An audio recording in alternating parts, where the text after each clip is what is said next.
السلام علیکم ورحمۃ اللہ وبرکاتہ۔ آثار حیدری میں خوش آمدید۔ حضور صلی اللہ علیہ وسلم سے بھیڑیے کا ہم کلام ہونا۔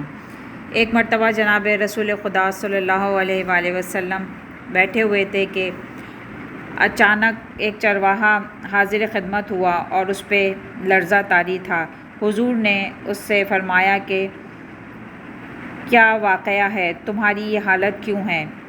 اس نے جواب دیا کہ میں اپنی بکریاں چرا رہا تھا کہ بڑے اچنبھے کی بات ہے کہ ایک بھیڑیا کہیں سے آیا اور میری ایک بکری کے بچے کو اٹھا کر لے جانے لگا۔ میں نے اس کو ایک پتھر مار کر بھگا دیا۔ اسی طرح وہ دوسری دفعہ کسی اور طرف سے آیا، یہاں تک کہ وہ 5ویں دفعہ جب آیا تو میں نے ہاتھ میں اس کو بھگانے کے لیے پتھر اٹھایا۔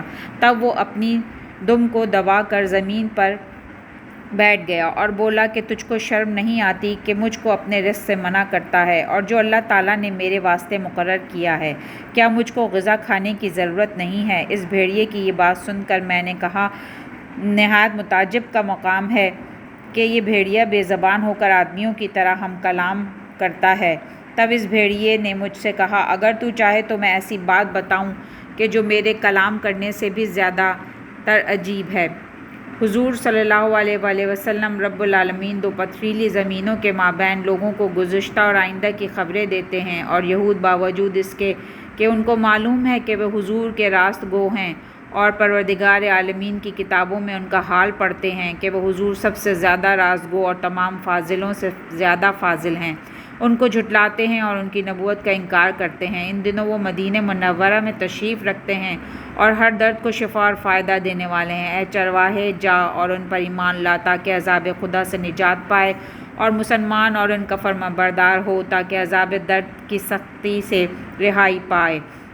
یہ سن کر میں نے اس بھیڑیے سے کہا، خدا کی قسم میں تیری باتوں سے سخت حیران ہوں، اور مجھے شرم آتی ہے کہ تجھ کو اس بکری کے کھانے سے منع کیا۔ اب یہ بکریاں موجود ہیں، جس کو تیرا جی چاہے کھا لے، میں تجھ کو منع نہیں کرتا۔ بھیڑیا بولا، اے بندہ خدا، خدا کا شکر ادا کر کہ اللہ تعالیٰ نے تجھ کو ان بندوں میں سے کیا جو آیات الہی کو دیکھ کر عبرت پکڑتے ہیں اور اس کے امر کی پیروی کرتے ہیں۔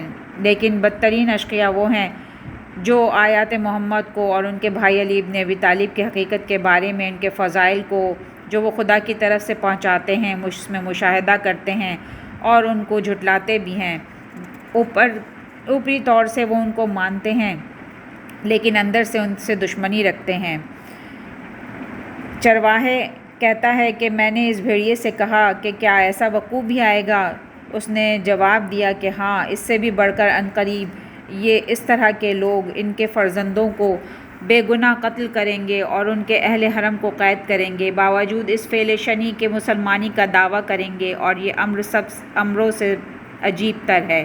اس لیے حق تعالیٰ نے مقرر کیا ہے کہ ہم تمام بھیڑیے آتش جہنم میں ان کو پھاڑ کھائیں گے، اور ان کا عذاب ہمارے سرور اور لذت کا باعث ہوگا، اور ان کے غم و الم سے ہم شاد اور فرقناک ہوں گے۔ تب میں نے کہا کہ اگر بعض بکریاں جو میرے پاس اور لوگوں کی امانت ہیں جو میرے پاس ہیں نہ ہوتیں تو ان کو چھوڑ کر حضور کی خدمت میں حاضر ہوتا اور ان کے قدم بوزی سے مشرف ہوتا۔ بھیڑیا بولا، تو حضرت کی خدمت میں جا اور اپنی بکریاں میرے حوالے کر جا، تیری طرف سے میں ان کو چراؤں گا۔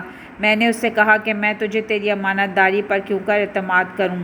اس نے جواب دیا کہ جس نے خدا نے مجھ کو تیری ہدایت کے لیے بولنے کی طاقت عنایت فرمائی، وہی مجھ کو امانت داری کی قوت بھی عطا کرے گا۔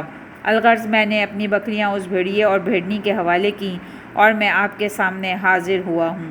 سبحان اللہ، جزاک اللہ خیرا کثیرا۔